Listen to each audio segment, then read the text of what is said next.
Ini saatnya Bapa, kami mau membaca dan merenungkan firman Tuhan di hari yang bersukacita yang berbahagia ini. Hari di mana kami memperingati hari Tuhan Yesus naik ke surga. Kami berdoa biarlah Tuhan bicara secara pribadi kepada masing-masing kami. Pakailah hamba-Mu untuk menjadi alat saluran berkat firman. Sembunyikan nama di balik salib kemuliaan-Mu dan berikan sikap hati yang benar bagi kami. Belajar firman untuk melakukannya supaya kami hidup dalam berkat-berkat firman-Mu. Terima kasih Tuhan, berfirmanlah, kami siap mendengar. Dalam nama Tuhan Yesus kami berdoa. Haleluya. Amin. Silakan duduk. Shalom. Anak-anak duduk saja sini dengan firman Tuhan ya. Oke. Bapak Ibu saudara yang saya kasih dalam Tuhan Yesus Kristus, dalam kehidupan beriman kita ada 5 peristiwa penting yang kita peringati. Ya, yang pertama adalah hari di mana Yesus lahir, yaitu disebut hari Natal. Nah, di Natal ini Yesus yang adalah Allah pencipta langit dan bumi, sang penguasa, dia rela merendahkan diri dan menjadi manusia, dikandung seperti manusia yang biasa, 9 bulan, mungkin 9 bulan 10 hari kan, dan lahir sebagai bayi biasa juga. Itu hari Natal. Kemudian yang kedua kita memperingati hari di mana Tuhan Yesus menyerahkan dirinya, menderita sengsara, menyerahkan dirinya mati di kayu salib ganti kita. Disebut dengan hari Jumat Agung ya. Hari Jumat Agung di mana Yesus Kristus yang telah menjadi manusia itu, dia rela memberikan dirinya menjadi tebusan. Harusnya yang mati adalah kita, tapi dia menggantikan kita. Kemudian 3 hari kemudian kita memperingati hari kebangkitan, Paskah, kebangkitan Yesus Kristus dari antara orang mati, mengalahkan maut, untuk membuktikan bahwa dia bangkit. Dia mau untuk membuktikan maut tidak berkuasa atas dirinya. Dan dia menampakkan diri selama beberapa hari? 40 hari. Dia berulang-ulang kali menampakkan diri kepada murid-muridnya, supaya mereka menjadi yakin bahwa Yesus yang mati itu betul-betul sudah bangkit, dan betul-betul dia bangkit, dia hidup. Nah, setelah 40 hari dia berjalan-jalan, membuktikan dirinya bangkit, meyakinkan para muridnya.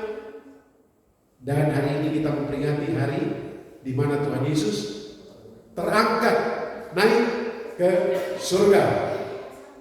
Kemudian 10 hari kemudian kita memperingati hari di mana Yesus berfirman bahwa kalau aku pergi, dia akan mengutus seorang penolong yang lain, yaitu Roh Kudus. Nah, Roh Kudus itu ketika kita percaya dan menerima Yesus sebagai Tuhan dan Juru Selamat pribadi, maka Roh Kudus ada di dalam hidup kita. Makanya kita disebut dengan bait roh atau rumah Roh Kudus. Bait Roh Kudus itu hidup setiap orang percaya adalah bait roh. Makanya Bapak Ibu Saudara, nanti kalau kita belajar Alkitab terus menerus, ada satu saat roh akan, pada waktu Tuhan Yesus datang kali yang kedua, orang mati diberikan, orang mati yang percaya diberikan tubuh yang baru.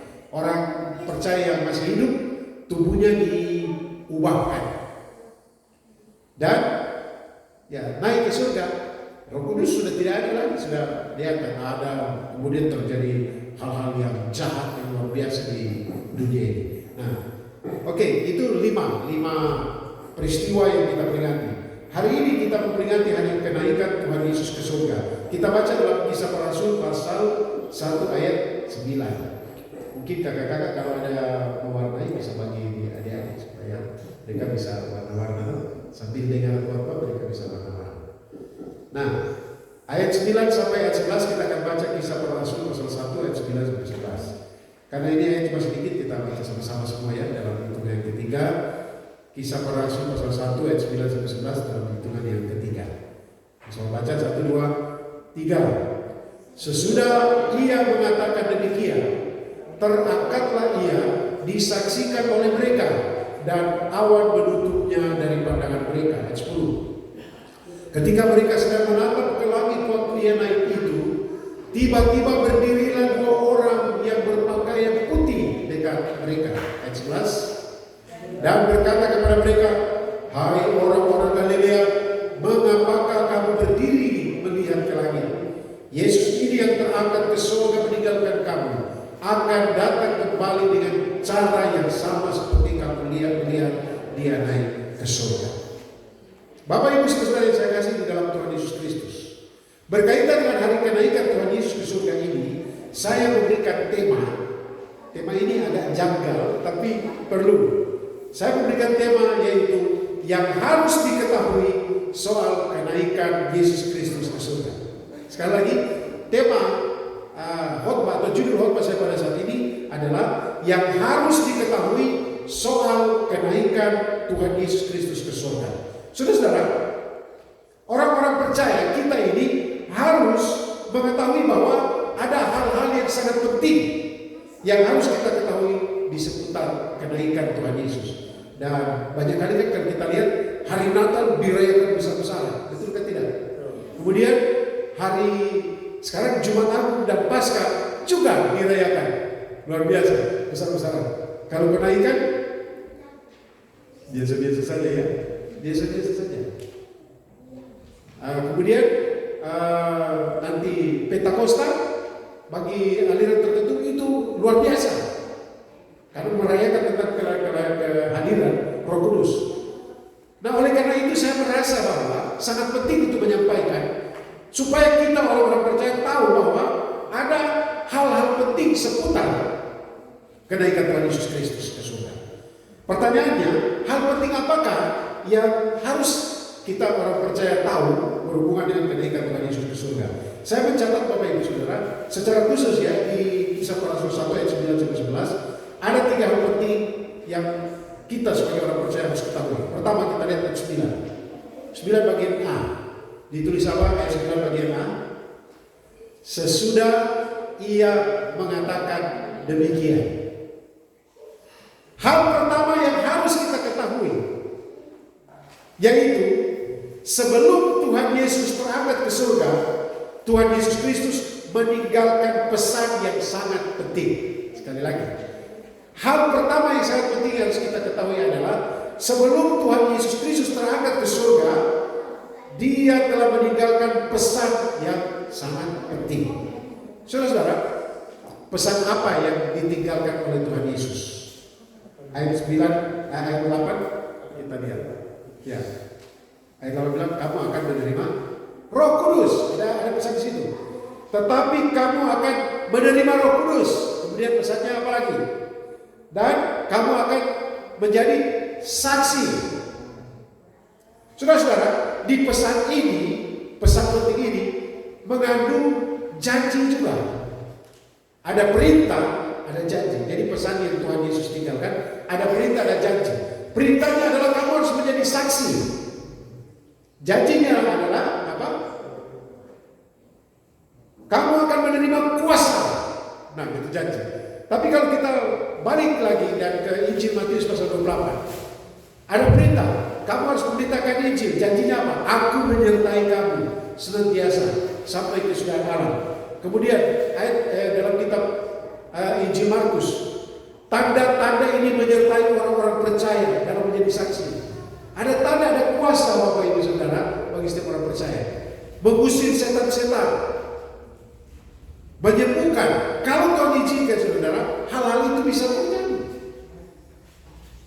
Jadi ayat ini berkata begini, sesudah Tuhan Yesus mengatakan demikian, terangkatlah. Jadi sebelum terangkat, dia telah meninggalkan pesan yang sangat penting itu.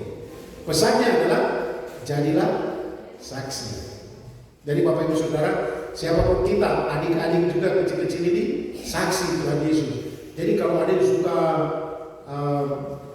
berkata-kata kotor, mulut-mulut kotor, maki, itu jadi saksi ke tidak?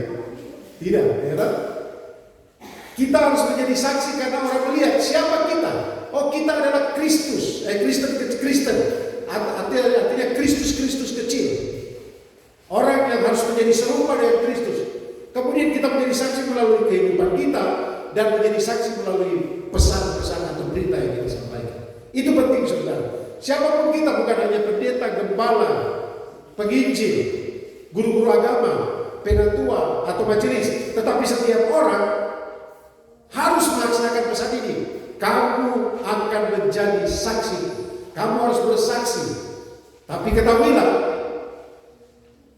kamu akan menerima kuasa. Kalau di dalam Injil Matius, Yesus berkata, kepadaku telah diberikan segala kuasa di surga dan di bumi. Karena itu pergilah, jadikanlah semua bangsa muridku, baptislah mereka dalam nama Bapa, Anak dan Roh Kudus. Ajarlah mereka melakukan segala sesuatu yang diperintahkan kepadamu. Dan dikatakan, dan ketahuilah apa? Aku menyertai kamu senantiasa sampai kepada kesudahan. Tuhan menyertai kita, saudara. Ada perintah, tetapi ada janji penyertaan. Karena itu jangan takut. Jalani hidup dengan semangat melalui kenaikan Tuhan Yesus ini. Hal yang kedua yang sangat penting, ayat 9b. Yang kedua, jadi tadi sebelum Tuhan Yesus terangkat ke surga. Sekarang, saat Tuhan Yesus terangkat ke surga, ini pesan pentingnya, disaksikan oleh murid-muridnya. Sekali lagi, saat Tuhan Yesus terangkat ke surga, disaksikan oleh murid-muridnya. Artinya apa? Artinya Bapak Ibu Saudara adik-adik, peristiwa kenaikan Tuhan Yesus ini bukan cerita omong kosong, bukan sekedar hayalan atau orang kasih tahu. Tuhan Yesus Yesus itu Rabi naik ke surga. Siapa yang lihat? Saya dengar dari ini. Murid-murid tidak cerita seperti itu. Kamu dengar dari siapa? Katanya sini, tanya sini, katanya sini. Tidak ada saudara. Tapi iman Kristen, Yesus naik ke surga itu disaksikan oleh murid-muridnya. Bahkan Paulus bilang 500 orang sekaligus. Apakah konteksnya 500 orang sekaligus? Ya, bisa saja. Saudara-saudara saya kasih Tuhan, dikatakan seperti ini. Ayat 9. Sesudah dia mengatakan demikian, terangkatlah ia, disaksikan mereka. Nah, mereka menyaksikan apa murid-murid ini? Saya akan jelaskan sedikit dalam bahasa Yunani, tapi saya tidak akan menyebutkan bahasa Yunani. Kata terangkatlah itu adalah secara perlahan-lahan, tidak hilang. Ada penafsir mengatakan, ya surga itu bukan di atas, karena kalau bagi kita kan di atas itu di mana? Gitu. Nanti kalau termalam di atas itu bagian bawah, karena bumi ini kan bulan. Sekarang di atas kita karena bumi di bagian ini mataharinya di sana. Tapi di alam raya mana atasnya? Nah itu, sehingga penafsir bilang begini. Jadi kita tidak ada penafsir, tapi saya tidak setuju. Dia bilang lebih tepat kata Yesus hilang dari pandangan mereka. Saya tidak. Alkitab mengatakan dalam bahasa Yunani, dia terangkat secara perlahan-lahan. Memang surga itu bukan di atas, tetapi bukan simbolisasi. Kenyataannya mereka melihat Yesus pada waktu itu secara perlahan-lahan. Artinya mata lihat sampai tidak bisa lihat lagi. Begitu. Kemarin ibu dan kita naik kapal. Biasanya kita kalau lihat orang naik kapal bagaimana caranya? Orang yang tunggu terus di pelabuhan kan, dia lihat kapalnya dari dia geser, baru dia jalan pelan-pelan. Ini digunakan memang istilah laut saudara, tapi waktu itu kan kapalnya layar, pakai kapal layar. Jadi bagaimana layar itu ditiup oleh angin, pelan-pelan kapal meninggalkan pelabuhan dan berenang lagi dan berlayar. Kapal berenang atau berlayar? Berlayar. Jadi bukan lenyap, Tuhan Yesus tidak lenyap. Artinya apa yang ingin saya katakan Bapak Ibu Saudara?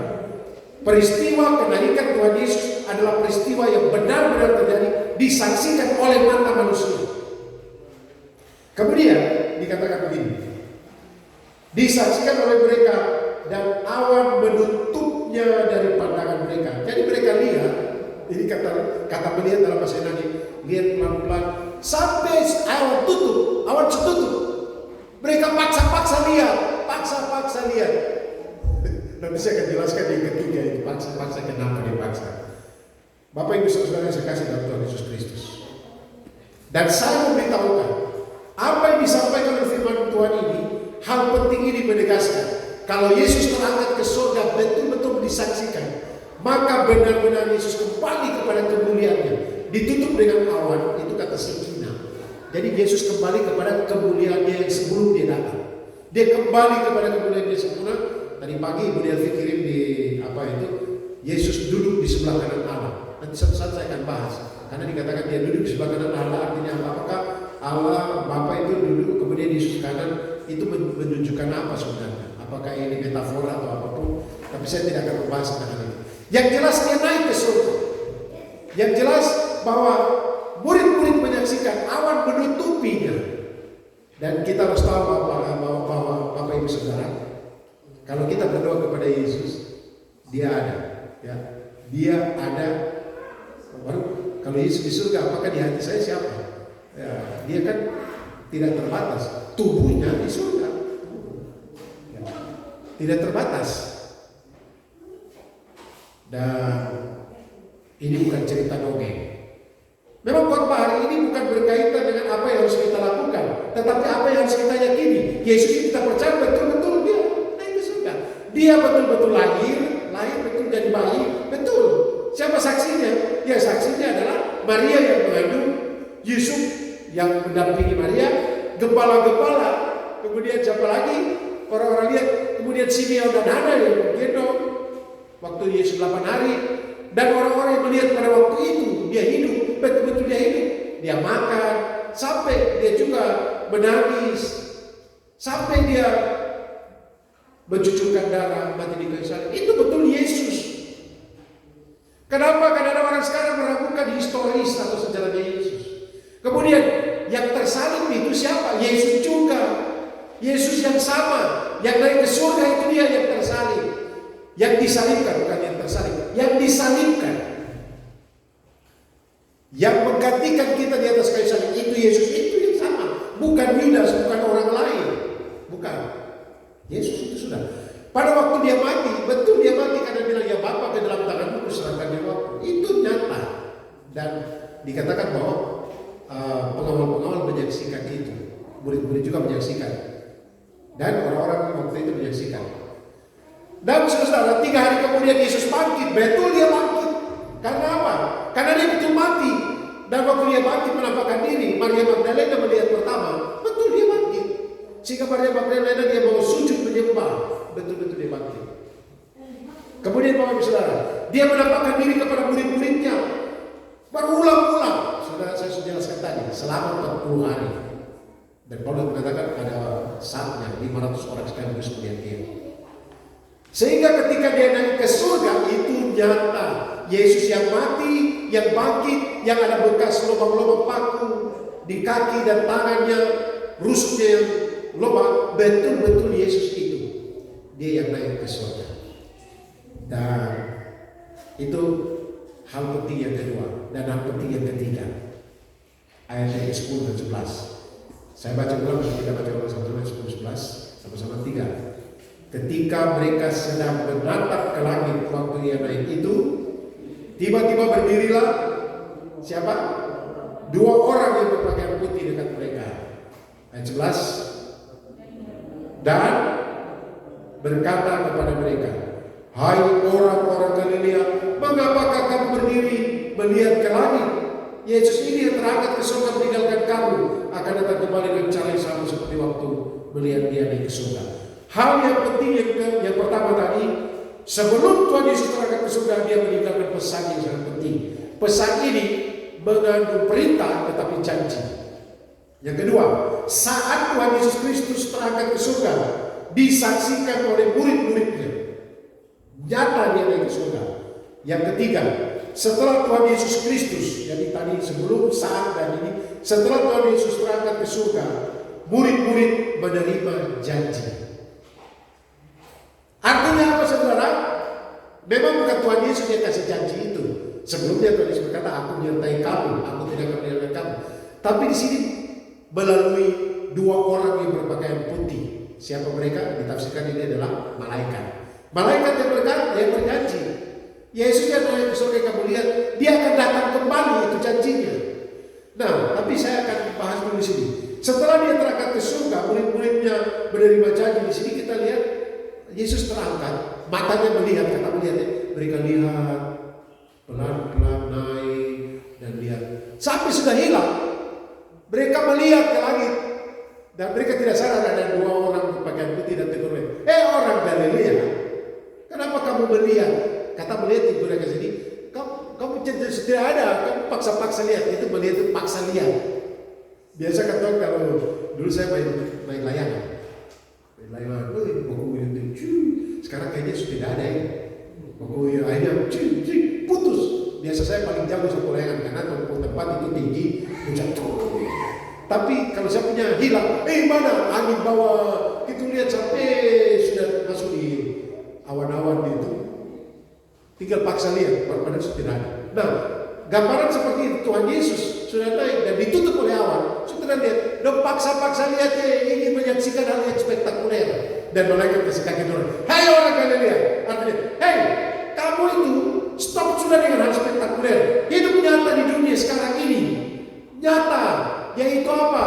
Ini ada janji toh, pergi beritakan Injil, jadi saksi. Tapi ini janjinya.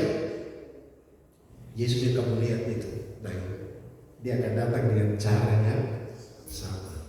Artinya, apakah kalau kita lagi ibadah sekarang, tiba-tiba buka TikTok, buka YouTube, buka Facebook, bilang Tuhan Yesus datang, ada Tuhan Yesus ada di sana. Tidak.